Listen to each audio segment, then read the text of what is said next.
Good morning. I'm Carl with the Hondo Public Library. If you've lived in Central Texas for a decent length of time, I'm sure you've gotten many of these alerts on your phone.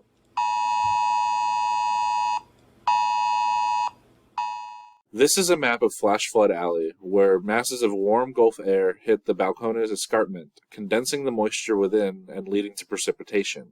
Because of shallow soil layers, a lot of this water moves across the land rather than soaking into the ground, and the perfect recipe for disaster is born.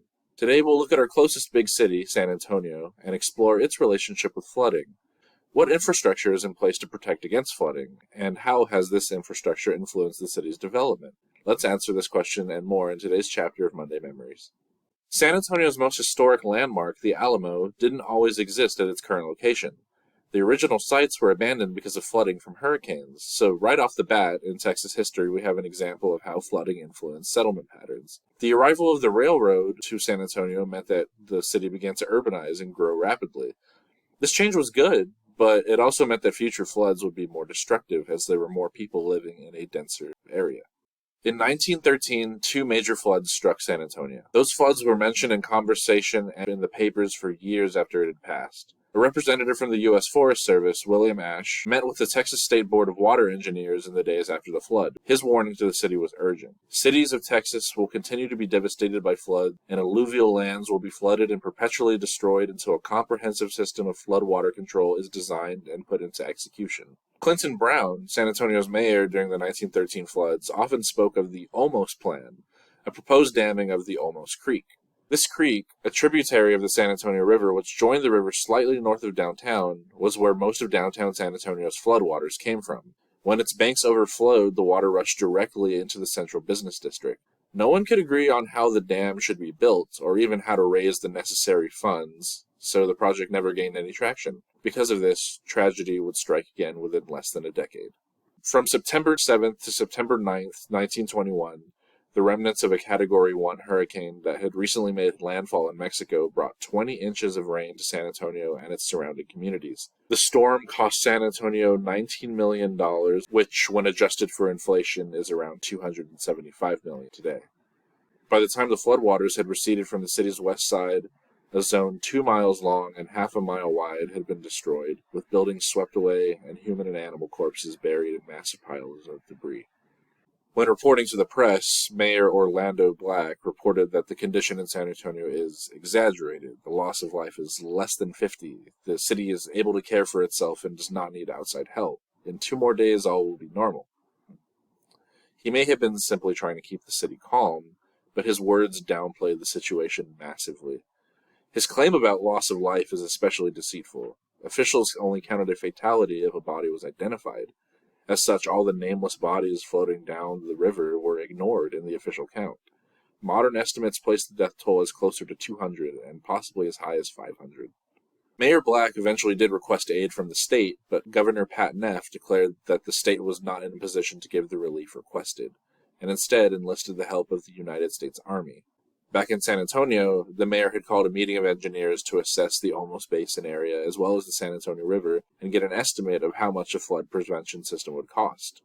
The final estimate delivered to the Committee of Greater San Antonio gave the price of such a project at $5.5 million, which today is about $86 million. Though the Olmos Plan had been floated around for years, political infighting and a personal dislike of Mayor Black by many of the city's established politicians kept the dream from being realized. Before his election, Black was often dragged by the San Antonio Express-News as an inexperienced, untried, and unknown man, pointing out that he owned no real estate in San Antonio and such didn't have any stakes in the city he was mayor over. Over 32 injunctions were filed against him during his 2 years of mayor, and while he defeated all the charges, he found it pointless to run for re-election in 1923. The job of instituting flood prevention fell on Black's successor, John Tobin. Tobin had a very diverse career before his term as mayor. He was resolute in his desire to revolutionize the city of San Antonio and put it on the map, so to speak. His biggest goals as mayor were to modernize the city's infrastructure through the construction of more railroads, as well as tourist destinations such as a large municipal auditorium downtown. This last goal was actually eventually realized, and the building still bears his name, the Tobin Center for the Performing Arts. He also cooperated with the San Antonio Conservation Society. a group dedicated to preserving historic buildings in the city and attempting to build an industry around heritage tourism. Tobin was responsible for appropriating the necessary funds to design the floodwater control systems. It was eventually decided that public bonds would pay for a majority of the reconstruction projects, and the mayor even slashed his own office budget by about $18,000, or $275,000 today. Construction on the Olmos Dam began in 1923 and was completed 3 years later in 1926. The Olmos Dam did its intended job of protecting the city's central business district, as well as stabilizing city property values, but it did absolutely nothing to help the people living on San Antonio's outskirts and suburbs, largely inhabited by Mexican-American communities. Floodwaters ravaged these slums much harder than downtown San Antonio, but the only flood prevention given there was just the trimming of brush along the riverside. Throughout his term, Mayor Tobin kept his visions of how to grow the city's economy on the same level as flood prevention, sometimes pushing for more construction projects even when funds were running low. When the mayor heard about plans to create a large fountain lit by multicolored spotlights that shot water 25 feet in the air, he decided that would not be enough, and he wanted 5 identical fountains built throughout the city. Tobin had a lot of ambition to put San Antonio on the map, but sometimes he struggled to think about the present and how many public works projects the city could realistically afford to fund at a time. The San Antonio Conservation Society acted as a check on Tobin's ambition. The society opted for a solution that brought out the natural beauty of the city, choosing to keep the downtown aesthetic more subdued and natural. The society saved the large cypress trees which had been planted years earlier and decorated the riverbanks with wildflowers. They wanted to make sure that historical buildings, which were important to the city's heritage, were not destroyed to make room for its future. Their first big project was the saving of San Antonio's most prominent natural asset, the river. While the river was important to San Antonio's identity, its original meandering course became hazardous at times of heavy rainfall.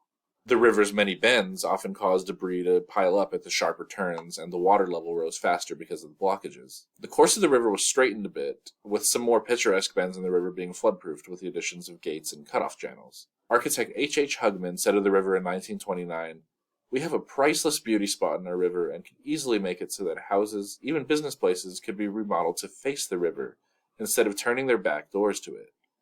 With his hand, the task had moved from simple floodproofing into one of Texas's most visited tourist destinations, the Riverwalk. Between the Olmos Dam and the San Antonio Riverwalk, and the addition of a 3-mile flood tunnel constructed underneath the city during the 1990s, even in massive storms like the flood in 1998 or Hurricane Harvey in 2017, downtown stayed free of flooding. With the work on protecting the business district finished, not many politicians paid much attention to flooding in the following years, and there was still a long fight ahead. When Henry B. Gonzalez was elected to Congress, he began to pour money into San Antonio to create better infrastructure against floods. The organization known as COPS, the Communities Organized for Public Services, emerged as one of the most powerful grassroots movements in the United States. Within 10 years, they secured $500 million to build new flood infrastructure, restore roadways, get better schools, and build better housing. By the 1980s, the formerly isolated barrios were integrated into mainstream municipal politics, and those who lived on the south and west side became active players in San Antonio's policymaking. Flood control became an issue that these communities could finally push for. Mayor Tobin's actions ultimately helped San Antonio grow, but his methods were far from perfect. Flood protection is a privilege that many were not able to enjoy back in 1921, and some are not able to enjoy the full benefit of this privilege even today, over 100 years later. That flood I mentioned earlier in 1998 that spared downtown and the Riverwalk, it still killed 28 people within the city.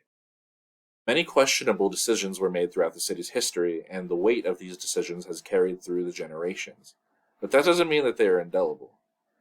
I believe that with enough community support, San Antonians can make their city a better place for all. I'll see you guys next time in March for our next chapter of Monday Memories, where we'll look again at the history of San Antonio's relationship with water, but this time not as a destructive force, but as a resource. And as always, thank you for watching.